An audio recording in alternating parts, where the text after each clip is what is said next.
তাই যদি কোনো ব্যক্তি মারা যায় সরকার তাকে টাকা দেয়, আপনি কি জানতেন?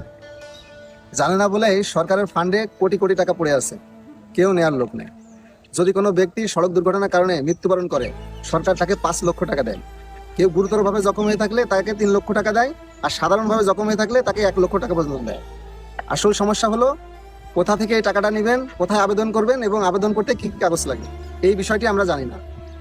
প্রত্যেকটা জেলায় একটি বিআরটি অফিস আছে, অফিসে যাবেন, ফর্ম 32 ফর্মটি নেবেন অথবা ওয়েবসাইট থেকে ডাউনলোড করে পূরণ করে জমা দিবেন।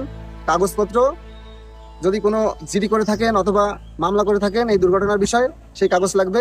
মৃত ব্যক্তি তার মৃত্যু সনদ লাগবে, আর যদি আহত নিহত হয়ে থাকে চিকিৎসার যাবতীয় কাগজপত্র লাগবে, এবং যে আবেদন করবে তার এনআইডি কার্ডের ফটোকপি লাগবে।